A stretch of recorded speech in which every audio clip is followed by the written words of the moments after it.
Sí, este es un tema de las cosas que a mí más me gusta del sueño, es el sueño en el vientre materno, porque se sabía muy poco hace tiempos, obviamente. Imagínense cómo hace uno para saber cómo duerme un bebé si pues está dormido dentro del vientre, pero hoy hay tecnologías que lo manejan.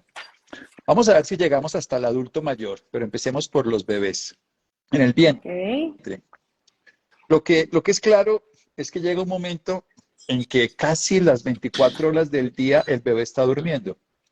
La maduración de los activadores del sueño en el cerebro del bebé se desarrollan de una manera tal en que hacia la semana, digamos hacia el final del segundo trimestre, que ya hay una actividad eléctrica cerebral suficiente, se encuentra que el bebé está todo el tiempo en estado de sueño. Hay lo que se llama un tipo de sueño que no está muy bien definido si es REM o no REM, ahora les voy a explicar qué significa eso. Y la mitad del resto, o sea, la mitad del sueño no es definido, la cuarta parte, que serían 6 horas, es REM y la otra cuarta parte es no REM. Voy a explicar esto porque es muy importante para nuestra charla. Fundamentalmente el sueño se divide en dos tipos.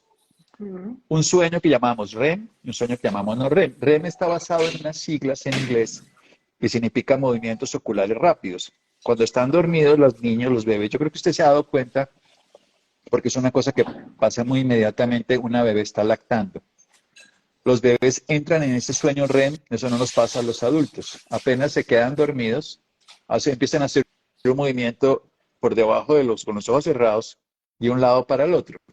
Esto es muy común en un recién nacido cuando está lactando. Pero el sueño en REM, que es el sueño de movimientos oculares rápidos, la sigla en inglés, o MOR, también se llama en castellano, se caracteriza por que es muy irregular, nosotros podríamos decir una palabra un poco antipática, anárquico, pero es como y frecuencia es muy similar a cuando estamos despiertos y ocurre que estamos dormidos. En el bebé, en la bebé, ocurre algo bien interesante y es que ellos no tienen una condición que sí nos pasa a los ya desde niños y luego con adultos, es que se inhibe nuestro movimiento. ¿Eso qué quiere decir? Que ellos están probablemente teniendo algún tipo de sueños muy diferentes a los nuestros porque no tenemos, digamos, experiencias, pero ellos se mueven. Y lo que las mamás o los papás piensan que son respuestas a estímulos probablemente son automáticos. Y lo que pasa es que cuando se está dormida, cuando yo estoy dormido y soñando, lo que se llama el sueño REM, el sueño REM es cuando soñamos, en ese momento nosotros no nos movemos porque nuestros músculos están paralizados, lo hemos dicho muchas veces, quiero decir, mis músculos que nosotros llamamos voluntarios, los músculos de los brazos, de las piernas, de la cabeza, solamente están sin paralizar un músculo que es el diafragma, o sea, respiramos sin problema, un músculo que es el de los ojos porque se mueven los músculos oculares y los bebés, en este caso, al no tener esa condición de inhibición del movimiento muscular, ellos se mueven, aún soñando, y eso lo ve uno incluso en niños pequeñitos. Eso hace que las mamás sientan patadas, que eso generalmente lo van a sentir después de la semana 20, 24, depende de cada característica. Pero lo que es interesante es que la bebé o el bebé está totalmente dormido y ocurre algo que es muy valioso.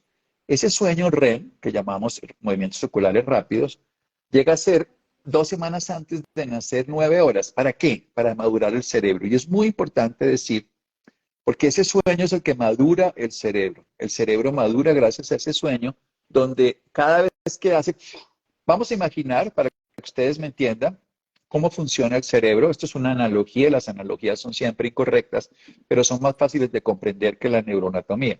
Hagan de cuenta que vamos a sembrar en muchos hogares lo que se llamaría una red de celular, pero un cableado, o sea, una fibra óptica. La fibra óptica requiere que lleguemos a las casas y cuando llegamos a las casas, pues tenemos que cablear. El cerebro tiene aproximadamente unos 250.000 millones de neuronas y con todos los órganos cerebrales, todos los órganos craneanos, o sea, el cerebelo también, otros. Y al final de adulto va a tener solo 125.000, pero entonces va a ser dos procedimientos. Hagan de cuenta que va a llegar a todas las casas y va a ser interconexión. O sea, vamos a poner, y esto quiero que lo entienda porque es muy bonito si lo podemos entender. El cerebro viene listo para ser explorado y para ser explotado. Y por eso todo esto que ocurre en el sueño, en la primera etapa, en el vientre materno, y todo lo que ocurre en el siguiente año es perfectamente diferente. E incluso lo que va a ocurrir en el joven, el adolescente y en el adulto mayor. Sí, esta analogía nos puede servir para toda esta explicación. Vamos a llevar Internet de alta velocidad, de fibra óptica, a todas las neuronas para hacer una interconexión. Entonces el proveedor necesita cablear y el cableado del cerebro, o sea, llevar información entre uno y otro se hace a través del sueño REM. Si no hay sueño REM en el vientre materno y que no hay mucho lo que le pueda, excepto una cosa, y lo voy a decir de una vez, que es el alcohol. Cuando una madre bebe, así sea 2 copas de vino, que es generalmente que se dice que no tiene problema, va a disminuir la cantidad de sueño REM, va a disminuir el cableado cerebral. E incluso las madres que son alcohólicas y tienen hijos, los bebés durante los primeros meses de vida, después de haber nacido, incluso sin lactar, disminuyen el sueño REM. El sueño REM es cuando llega la fibra óptica y llega a todas las células. Entonces, en este caso, a todos los hogares sería el ejemplo. Y esas células se empiezan a activar, ¿para qué? Porque el cerebro, la clave del cerebro es que está interconectado. La clave, y tenemos 250.000 millones de neuronas aproximadamente, se van a ir podando la mitad, más o menos, unas 128.000 quedan. Y el cerebro, y al final van a quedar unos 87.000 en solo el cerebro y los demás quedan en el órgano. Pero quiero dejar esto que es muy sencillo. El cerebro viene con todas esas neuronas para procesar y para manifestar en una cabeza que es muy grande. En el vientre materno la cabeza es la mitad del tamaño del cuerpo. Cuando un bebé nace es 1:3 y cuando es un adulto, si no es un cabezón como Buzz Lightyear, es 1:7. O como yo. O sea que ustedes... No, estamos hablando de Buzz Lightyear. Mi esposo dice que soy Entonces, súper cabezona. no sé cómo sea la cabeza del marido, pero está bien, son puntos de vista. No, la mía. No, por eso, pero es que uno compara siempre con algo que tiene de referencia. Tal Siempre vez. los seres humanos hacemos puras comparaciones. Cuando somos conscientes de esa actividad, el bebé cuando nace, la última semana antes de nacer, tiene cerca de la mitad de las 12 horas, él solamente, miren lo interesante, la bebé o el bebé en las últimas 2 semanas empieza a despertarse un poquito y se despierta entre 2 y 3 horas, pero no continuas, sino a varios intervalos. Y esos cambios, esos despertares, las madres los sienten, tanto que les van organizando los horarios. Este va a ser mi horario, mamá, para que se vaya enterando cómo es el cuento, de que yo me voy a estar despertando. Y la mamá obviamente cuando la bebé, el bebé se despierta y se mueve más que cuando estaba dormido con esos movimientos que no son inhibidos en el sueño REM, pues empieza a enterar. Cuando un bebé nace, y esto es muy importante de entender, él no tiene todavía regulado su ciclo circadiano, por eso no sabe qué es de día y qué es de noche. Se va a demorar aproximadamente unos 3 meses en empezar a enterarse cómo funciona y unos 4 años en empezar a tener algo que es muy importante, que es esa regulación. Durante todo ese momento del sueño, REM produce sinaptogénesis, estas palabras tan raras, pero toca decirlas que son y después explicar. Empieza a hacer uniones. Empieza a hacer unas uniones que es terminar de hacer el cableado. Ese cableado se demora un buen tiempo, probablemente se demora hasta 3 o 4 años de terminar y luego lo que va a hacer es optimizar el recurso. Si ustedes tuvieran, por ejemplo, una empresa de telecomunicaciones y llevan cables a todos los hogares, luego se dan cuenta que el hogar de la vecina de allá utiliza el doble de internet y la de allá utiliza menos. Hay áreas del cerebro que utilizan más y otros y luego tiene que empezar a mandarle más señal a la que gasta más y menos señal a la otra. Eso se llama poda, ajuste y poda. Así crece el cerebro. Pero lo más importante y lo que más hace un bebé en el vientre, y muchísimo más, y lo que más hace un bebé durante sus primeros 4 años y el resto de la vida de niños es dormir. Luego, lo que les quiero decir es que hay que favorecer que el niño o la niña duerma, que hay que permitir, porque si no duerme, no hace. Y esto, de hecho, hay bastantes estudios que si no hay sueño REM, por ejemplo, en madres alcohólicas, se aumenta, por ejemplo, no hay maduración cerebral y no hay una capacidad de integrar, entonces no hay capacidad de socialización, de discriminación. Los niños que tienen el trastorno del espectro autista, ya cual sea cualquiera de los 3 niveles, se ha visto que al no haber integración adecuada de todas estas redes, no quiere decir que no dormir sea la causa, pero el proceso termina siendo el mismo. Hoy no sabemos si es el huevo o la gallina, si es una alteración. Pero, por ejemplo, un niño autista es muy claro que los padres le dicen a uno, mi hijo se despertaba a la medianoche y uno lo veía totalmente silencioso, sin llorar, porque si un niño se despierta en la madrugada y llora, pues la mamá le da comida, pero el niño estaba quieto, mirando, sin hacer absolutamente nada. O sea, la falta de sueño REM es alterador de lo que nosotros llamamos maduración cerebral.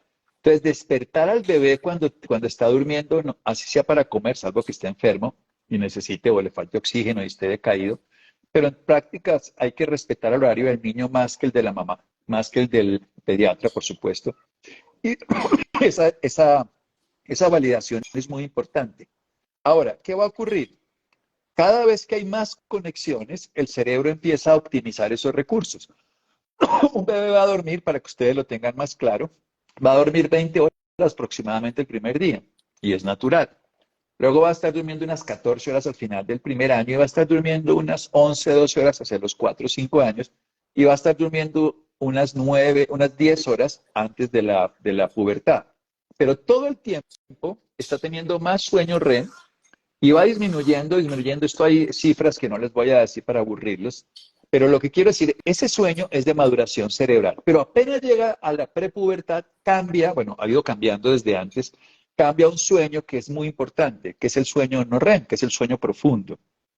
Por eso es tan importante y tan crítico el aprendizaje de los niños cuando no tienen sueño profundo. Por ejemplo, madrugar demasiado en un niño que no se acueste temprano termina siendo caótico para su maduración. La primera maduración ocurre por el sueño REM y la otra maduración ocurre por el sueño profundo, que es una parte del no REM. ¿Qué significa sueño profundo? Para que ustedes diferencien el sueño, se diferencia por las ondas cerebrales, lo que está pasando en el cerebro. Cuando yo tengo un sueño, que nosotros llamamos sueño profundo, es que las ondas son muy altas, pero muy lentas, entre 0.5 y 4, 5, 6, depende, hay unas que se llaman delta, eso no importa. Pero en cambio el sueño REM es un sueño así superacelerado. Ahí es cuando soñamos, cuando tenemos ensueños y cuando procesamos gran parte de la creatividad. Si un niño no duerme suficiente, al principio no tiene una maduración y le va a costar integrar. Y después va a tener otros problemas que tienen que ver, por ejemplo, más déficit, más relación con esquizofrenia, con trastornos compulsivos, con adicciones, con dependencias, con muchas cosas. El sueño, lo que les quiero dejar claro es que el sueño es la fábrica de todo el funcionamiento de la actividad cerebral entre, primero, interconexión y luego optimización. Como quien dice, después de que llevamos unos años en este barrio, sabemos qué casas utilizan más Internet que otras. Entonces el cerebro dice, voy a activar estas áreas más porque eso es lo que más le gusta al niño. Yo creo que todos sabemos qué nos pasa cuando nos llega la pubertad. Cambiamos completamente. Veamos unos patrones de sueño para no perdernos. Los bebés todos son irregulares al sueño, pero más o menos hacia el año, hacia los 9 meses debería estar durmiendo el 75% y hacia el año deberían estar los niños teniendo simplemente pasar de un sueño polifásico de muchos despertares y dormidas a estar durmiendo un sueño bifásico de dormir toda la noche y tener una siesta en el día. Eso es más o menos al año de edad, año y un poquito de meses sería lo normal, que es cuando el niño se pone de pie y camina y se activa. Por eso es tan importante que le respetemos la oscuridad de noche a los bebés y les respetemos en el día la luz. ¿Esto qué quiere decir? Mamás, papás, abuelos, abuelas. Cuando el niño está en el día, la casa normal. Se duerme y la casa normal. Y de noche, silencio y oscuridad. Eso es clave para que el niño, que aún no tiene tan desarrollado esa capacidad de descubrir la luz y la oscuridad a través de un sistema que es el sistema circadiano del núcleo supraquiasmático, una zona que está localizada en el hipotálamo. Esta actividad de la luz y la oscuridad lo va regulando, pero él antes de 3 meses no tiene ni idea y hasta el año empieza a ser útil y a los 4 ya realmente es dominante. Entonces, ese proceso se tiene que ayudar. ¿Y cómo se tiene que ayudar? Con oscuridad de noche, y no que venga la vecina a conocerlo y le prendan la luz, o una luz lateral que sea más incandescente como las antiguas, roja, naranja o amarilla, y no luz blanca como esta que tengo yo aquí, que son las de los LEDs, las de los salones, que son luces muy brillantes. Y es muy importante que en el día sí, la casa normal, el ruido normal, uno ve todo lo contrario.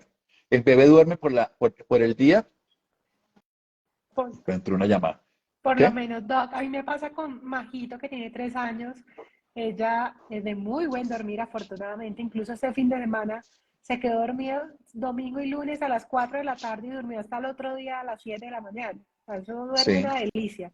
Pero ella sí, cuando ve la luz en la mañana, dice, mamá, día, despertá, mamá. Y cuando ya ve que cae la noche, llega y dice, mamá, noche, oscuro, a dormir, tengo sueño. Y comienza a hablar así. Él lo tiene clarísimo. Y eso es lo que le tenemos que enseñar a través de permitir que de día esté la luz y de noche esté la oscuridad. Eso que usted que me ha oído todos esos cuentos y lo puso en práctica hace que la chiquita duerma toda la noche y se despierte y duerma en el día una siestica, que ellos generalmente hacen una siestica después de la comida, hacia la media tarde, una siestica que no es tan, digamos, tan característica como en el adulto, que tiene otras variantes, pero que termina siendo un sueño bifásico y después de los 4 o 5 años es muy probable que los niños dejen de hacer siesta en muchos países. Hay países que se sigue como costumbre, pero biológicamente no es algo que se haga de una manera rutinaria. Lo que es claro es que los niños, cuando llegan a la pubertad, empieza a haber un cambio que es muy importante. Se convierten, los niños, los bebés y los niños son lo que nosotros llamamos alondras, o sea, son madrugadores, mientras que los púberes cuando llega la pubertad, ocurre una cosa muy interesante. A mí que me encantan los árboles, yo siempre utilizo una simbología cuando enseño esto ya en ambientes un poquito más académicos. Que digo lo primero es que hagan de cuenta que la infancia inicial es como la primavera, donde salen todos los brotes. Luego viene el verano, que es esta infancia tardía, que es la que estamos ahorita hablando. Luego viene la pubertad, que es donde viene el otoño, y es que muchas de esas conexiones se pierden, y luego viene el invierno, que es como ya se termina estabilizando, y es muy parecido a lo que ocurre en la naturaleza, en el cerebro, con todas estas interconexiones. Por eso es tan importante dormir. No hay nada más importante que haga un niño y un puber que dormir. Y ahora aparece una característica muy interesante. El adolescente, por el contrario, ya no es madrugador, sino es trasnochador. Su horario, que nosotros llamamos, y eso tiene un proceso evolutivo que es bellísimo. ¿Es necesario usar el CPAP cuando se presenta apnea del sueño? Yo creo que hay que contestar esa pregunta de acuerdo a las necesidades de tu apnea. Si una persona tiene una apnea del sueño y es causada por obesidad y baja de peso, se corrige. Si es causada por malas técnicas de dormir, se corrige. Pero si ya hay un proceso obstructivo, un cuello corto, mecánico, y no se puede corregir, sí sería ideal. Y hay que evaluar el número de apneas y hipoapneas que hace la persona, o sea, el número de pausas en la respiración. Pero si la persona la puede usar, sería siempre mejor que no usarla. Si no puede corregir la causa, si no la puede corregir, siempre tendría que usarla. Pero si puede corregirla, que puede ser puras prácticas, a veces técnicas, a veces simplemente alguna cosa que le corrija un poquitico la postura de la mandíbula. Entonces las personas podrían no usarlo. Pero lo que es importante, si la persona tiene que corregir las apneas y ser documentado por una polisomnografía, es un examen específico. Si hay técnicas, hay muchas técnicas, aquí hemos hablado y hay varios lives sobre apnea del sueño, tenemos como 3 o 4 que los puedes encontrar aquí en Americana de Col y explicamos todas las variables. Sigamos con el sueño que quiero poner, esto que es muy importante, pero así, esencial. Cuando un niño o una niña pasa de puber a adolescente, se produce un cambio muy importante en su maduración. Evolutivamente, porque, miren, los adultos somos más o menos intermedios, salvo que seamos búhos, que nos acostamos relativamente más temprano que los adolescentes, que son búhos, textualmente, la biología lo lleva. Más o menos hay un desfase entre 2 y 3 horas entre el sueño del adulto y el adolescente y unas 3 a 5 horas entre el sueño del bebé y el adolescente en cuanto a los horarios. Por eso tu chiquita se duerme a las 5:30, 6 de la tarde, pero un adolescente a las 8 no tiene sueño y probablemente a las 10 empieza a tenerlo. Y es importante entender que los adolescentes requieren dormir porque ahí va a ocurrir una segunda fase de maduración que es muy diferente. La fase de maduración que ocurre dentro del cerebro del bebé tiene unas dimensiones, son más de esta manera. Pero la fase que ocurre, y ya no es por el sueño REM, sino el no REM, esas cosas un poco más complejas y no los quiero aburrir, sino contarles esto, es posterior a anterior.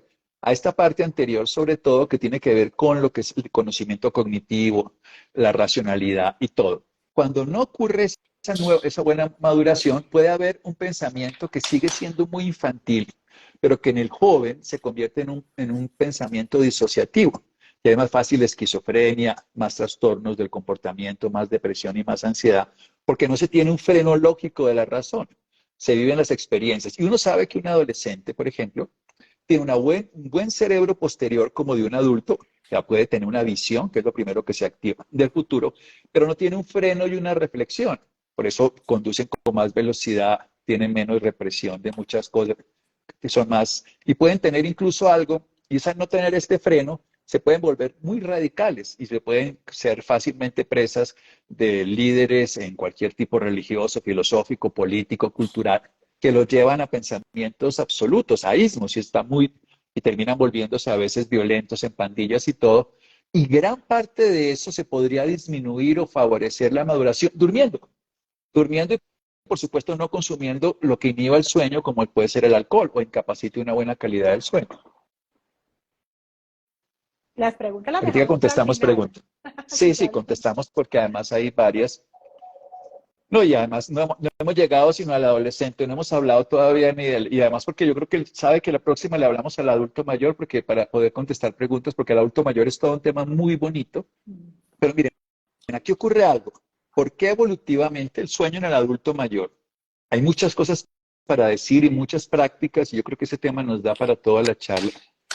Yo todos los años dicto una charla que además van muchísimos adultos mayores. En última, yo algún día estaré al otro lado recibiendo la charla, pero todavía la dicto. Y siempre les enseño cómo hacer cosas para que duerma el adulto mayor. Ahora vamos a hablar del adolescente solamente y del joven y el puber. Porque aquí es importante entender que la maduración del cerebro para evitar o disminuir el riesgo, por ejemplo, si un niño tiene autismo o el trastorno autista, todas estas características, que es un trastorno, no es una enfermedad, pero esa maduración es diferente, hace que ellos en esta maduración que se hace porque siguen teniendo trastornos de sueño se vuelvan muy hábiles en ciertas áreas de la vida, un deporte, o Sheldon en física, pues es una parodia, pero sirve para entenderlo, y se vuelven muy activos en unas áreas, pero otras no. Entonces pueden no socializar y todo. Por eso la maduración debe ser completa. Y la maduración que ocurrió durante el sueño y los primeros años, que es en fase REM, luego aparece en fase no REM, que son sueños mucho más profundos, son ondas más grandes y más lentas, y ocurren de la parte posterior a la parte anterior. Lo que es importante entender es que el adolescente debe empezar a madurar esta parte anterior, que es la que le va a dar freno, control. Si no duerme, nunca va a terminar de hacer esa maduración o la va a hacer incompleta y puede llegar a ser impulsivo en lugar de ser reflexivo.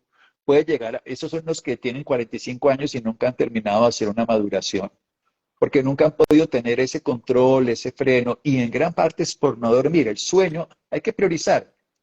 Y lo que más podrían hacer, y uno de los grandes riesgos, precisamente hoy tenemos más trastornos de autoagresiones, depresión, y ansiedad en adolescentes y un aumento significativo de suicidios, que no es que no hayan existido en otras épocas, pero proporcionalmente en algunos países se ha duplicado y triplicado. Hay muchos factores, pero un factor que podemos ayudar a motivar es a dormir.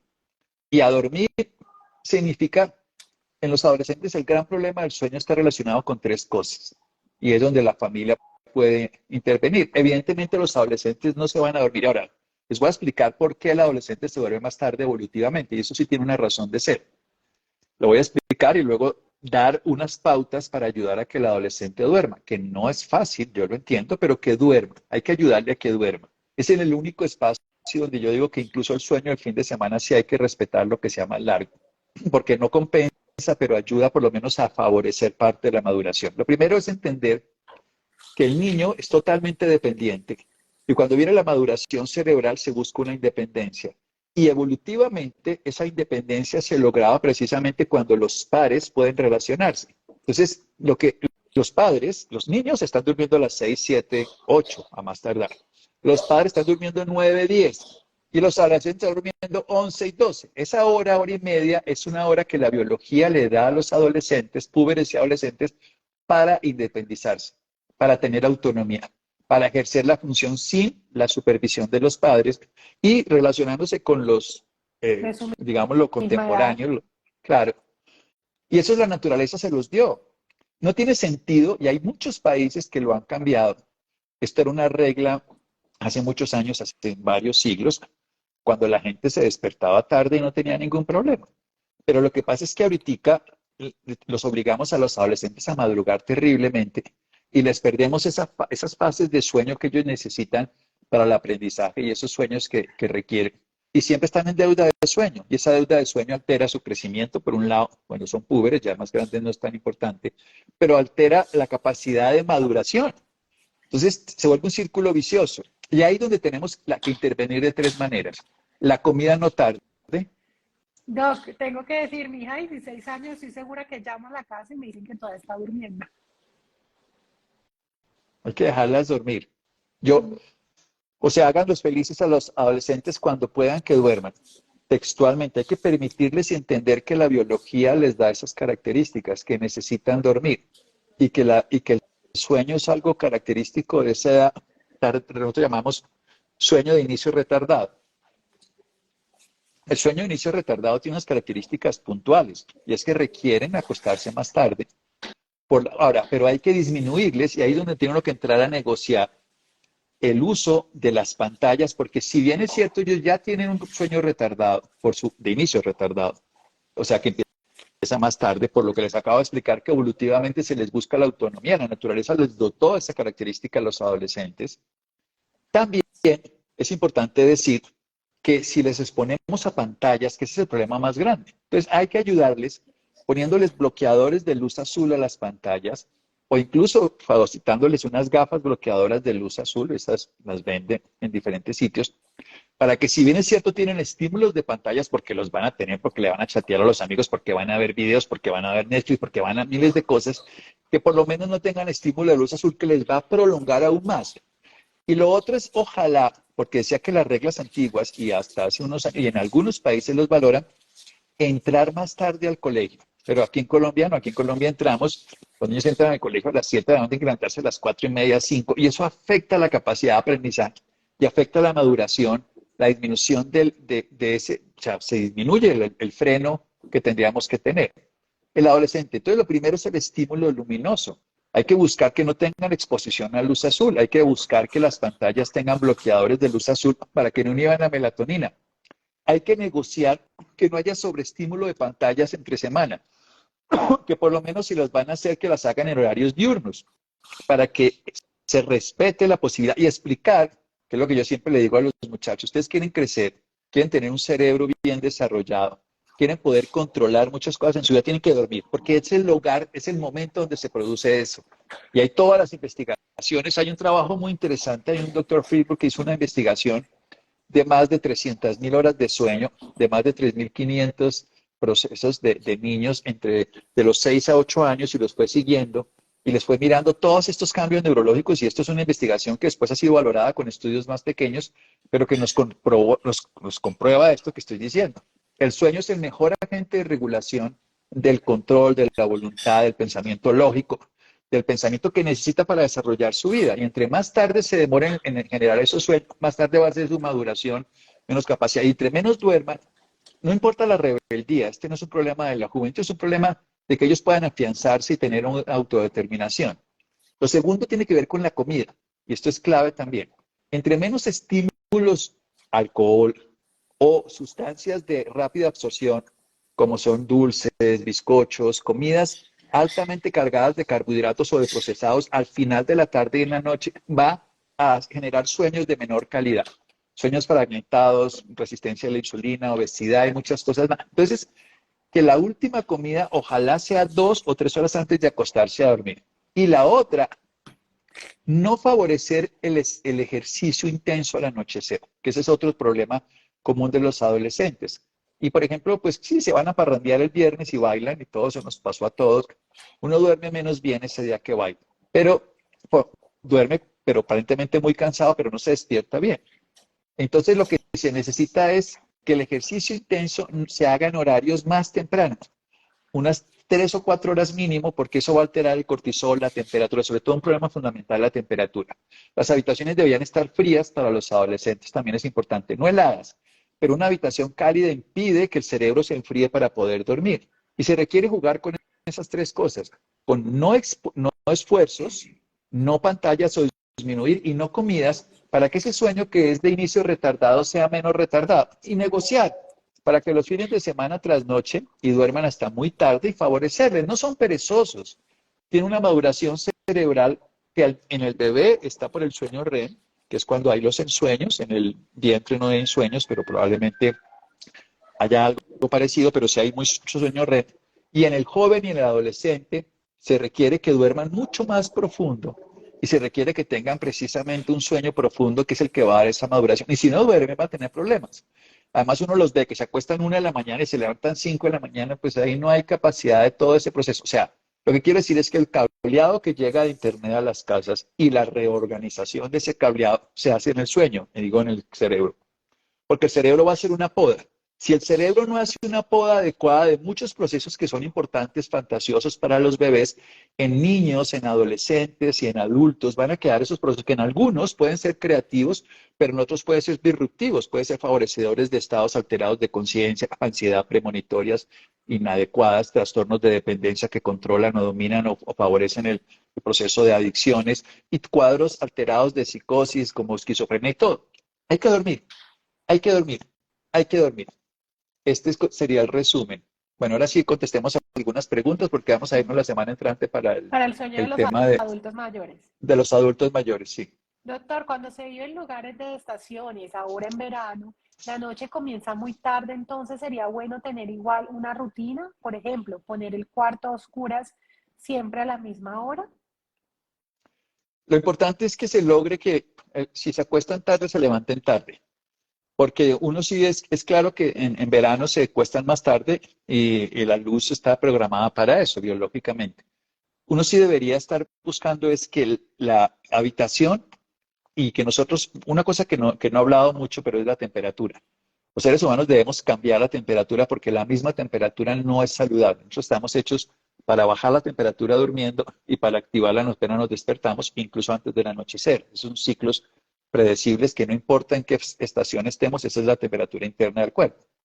No, con altas temperaturas no dormimos bien, pero paradójicamente a todos nos pasa, seguramente se habrán dado cuenta, que antes de dormir se nos calientan las orejas, se nos calienta la nariz, se nos calientan los pómulos, y es clave que las manos y los pies estén calientes. Y esto ocurre más o menos 1 hora antes de dormir, porque el cuerpo necesita enfriar el cerebro, por lo menos 1 grado, y lo que hace es que saca y vasodilata la nariz y las orejas, se le ponen rojas, y debe tener las manos y los pies calientes. Entonces, en verano hay que estar frescos, pero no perder la condición de que se pierda calor. Un baño, por ejemplo, ayudaría a eso. Entonces, ¿qué hacemos en el verano? Mantener la temperatura no tan cálida en la habitación porque no van a poder dormir, o en los sitios como Cali, como Gigante Huila, como cualquier pueblo de Colombia, como la costa donde usted vive, el aire acondicionado no es una mala idea, tener la habitación entre 18 y 19, no menos de 16 y no más de 24, 18, 19, 20 grados para que puedan estar. Y eso sí, los pies calientes es clave. Cuando uno tiene las manos muy frías o los pies muy fríos, tampoco se duerme bien, porque el cuerpo no pierde calor. Las manos y los pies calientes hacen que uno pierda calor central y se mantenga. Respetar los horarios estacionales es útil. Más temprano en el invierno y más tarde en el verano, pero despertándose más tarde al otro día por la mañana. Ya están peleando en muchos países, ya en México lo quitaron y en muchos países estacionales está la discusión muy bien documentada de no hacer horario de verano, porque ese horario lo que único que hace es alargar las horas de no sueño y alterar la despertada más tarde. Entonces lo mejor es acostarse más tarde y despertarse más tarde, compensar con una despertada más tarde. Ok. Mi niño de 10 años a veces durante la noche se levanta llorando y aunque tiene los ojos abiertos está soñando y hablando. ¿En qué tipo de sueño puede estar? ¿Qué destructivos pueden causar esto? Los sueños que nosotros llamamos, para que lo entiendan, muchos niños tienen sonambulismo también, que eso no hemos hablado, de eso sí no hemos hablado, sonambulismo. Es otro tema para charlar un poquito aquí. Es natural en los niños y puede llegar a ser común en algunos adultos. Sin embargo, no es un problema en sí mismo. Eso ocurre en la fase del sueño. O sea, hay de las dos características, pero si un niño está soñando realmente, lo que uno tiene que buscar es que los ojos, si están abiertos a veces, algunos niños hay que ponerles un pequeño micropor muy suavecito, de aquellos que no hagan daño, para que no se vayan a secar la córnea y hacerle un daño. Pero no hay daño. No hay daño porque los niños experimenten los sueños y todo y se muevan. Generalmente hay familias y hay grupos de familias que tienen características de este estilo. Estas son generalidades que en cada caso en particular hay que valorar. Hay que poder hacer, si uno ve un comportamiento muy reiterativo o complejo en el sueño, hay que estudiarlo y esto no sale simplemente con un examen o una historia clínica, sino con digamos, un examen médico de valorar a alguien, sino con un examen de unas tecnologías que se llama una polisomnografía. Sí, hay que volver a lo mismo. El niño se despierta y se concentra bien, no está soñoliento. A los 10 años no debe estar soñoliento en el día. No debería tener la necesidad de hacer siestas en el curso del día. Puede hacerlas después de almorzar, que es natural por un proceso biológico natural de circulación y una marea alcalina y otras cosas que ocurren con el tema de la comida, la insulina. Pero si él se despierta en la noche, en la mañana bien, después de este tipo de sueño y en la ruta no está dormido y no está dormido en la mañana en clase, probablemente no sea ningún problema. Pero si a pesar de dormir toda la noche y se despierta y tiene trastorno en la ruta, está todo el tiempo dormido, está dormido en clase, está somnoliento y poco activo, ese niño hay que estudiarlo y hay que averiguar qué está alterando. Ahí sabríamos si hay daño. Si no, no habría daño. No importa que el niño diga palabras, hable, se mueva, abra los ojos, eso en sí mismo no es un problema. Doctor Santiago, entonces los jóvenes que estudian, por ejemplo, medicina desde los 17 años, trasnochando con repasos exigentes y luego clínicas. Dígamelo a mí y diga a todos los médicos. Hay un estudio bastante interesante de la mala calidad del sueño. ¿Por qué me empecé yo a motivar en el sueño? Porque yo no dormía absolutamente nada y trasnochaba mucho y en los años 90 tenía ya un trastorno de sueño severo. Y tuve que empezar a investigar y les recomiendo ningún fármaco. No hay ningún fármaco bueno para dormir.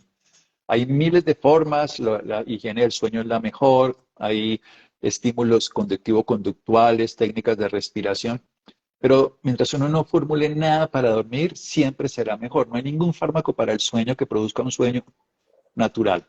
Sí hay comidas, digamos, productos como el magnesio, el glicina, cosas naturales que pueden ayudar, pero no hay ningún fármaco que reemplace un sueño natural. Nosotros hicimos un estudio grande con acupuntura, más de 300 y tantos pacientes con un 90% de éxito. Lo hicimos incluso con la Americana de Colchones. Trajimos aquí a un personaje hace ya como 8 o 10 años y fue bien bonito porque lo hicimos con un grupo grande de personas y con acupuntura tuvimos un efecto de sueño muy bien documentado, muy bueno.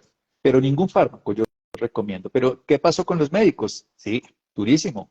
Es fatal. Hoy nos respetan mucho más. Antes, en mi época, hacíamos turnos de 2 y 3 días. Yo no sé cómo soportaba uno eso. Yo lo soporté, pero seguro me cascó un pedazo del cerebro. Me tocó recuperarlo de otra manera. Está ¿Cuál es abollado. la recomendación? Sí, la recomendación es que cada vez que pueda esa persona aproveche para dormir. Nosotros, obviamente, los médicos cuando trabajamos, lo que queremos menos es dormir y lo que más que necesitamos es dormir porque queremos parrandear, salir. Pero el sueño es irreemplazable y el sueño no recuperable. Lo que tenemos que hacer es evitar o mitigar el daño si ya se generó. Aquello del clima frío en la habitación, en climas calientes como Cali, entonces lo ideal sería usar aire acondicionado. Lo ideal es tener la habitación lo más fresca posible, sí. A veces hay que hacer una manera que en unos climas calientes recomiendo dos cosas. Americana tiene colchones termorregulados que son muy importantes y colchones frescos, porque los colchones antiguamente de espuma liberaban calor 2 o 3 horas y la gente se desesperaba. Entonces, tener colchones de látex, por ejemplo, son de mucha mejor condición. Tener almohadas también frescas es clave. Y un baño fresco o un baño incluso con agua tibia o incluso un poquito caliente, 1 hora y media antes, en los climas calientes funciona muy bien porque se pierde calor. Es que les recomiendo a las personas en climas cálidos que la habitación esté lo más fresca, que la cabeza esté descubierta, pero paradójicamente las manos y los pies, que si no está la habitación muy caliente, que estén cálidos. Porque lo que necesitamos es, sí, enfriar la temperatura de la habitación lo más que se pueda en el sentido de no pasar de 18 grados para abajo, 17, 18 grados, pero no 16, 14, 13, 12, porque ya es mucho frío. Y ahí toca ponerse edredones y cosas, pero que los pies, yo le digo a las personas, la habitación está muy cálida y sus manos, ¿cómo están? Si sus manos están frías, no es bueno. Los pies y las manos tienen que estar cálidas para dormir y la cabeza descubierta para que libere calor. Ese es como el argumento más sencillo para decir. Y dejar la ventana de un tris abierta, ¿está bien en la noche? Depende del sitio donde estés, sí. Si es una zona campestre no tiene problema. si es una zona que de pronto el ruido o la contaminación ambiental. Entonces depende, esa respuesta sería buena. Ok, a mí por lo menos la noche es muy caliente, yo que vivo acá en la sabana y en la montaña, yo lo que hago es dejar la puerta abierta de la habitación para que refresque y circule mucho más aire y se duerme mejor. Entre más circulación de aire siempre es mejor. Las personas temen enfriarse porque respiran por la boca. Entonces hay una recomendación que viene de los rusos que es ponerse un pequeñito eh, micropor para que la boca no se abra y pueda respirar por la nariz. Si respira por la nariz calienta el aire suficientemente. Si respira por la boca, no. Y ahí se puede hacer resfríos, afonías y cosas cuando despierta. Doctor, cuando se tiene reflujo gastroesofágico, se presenta dificultad para dormir al usar el CPAP. ¿Es peligroso?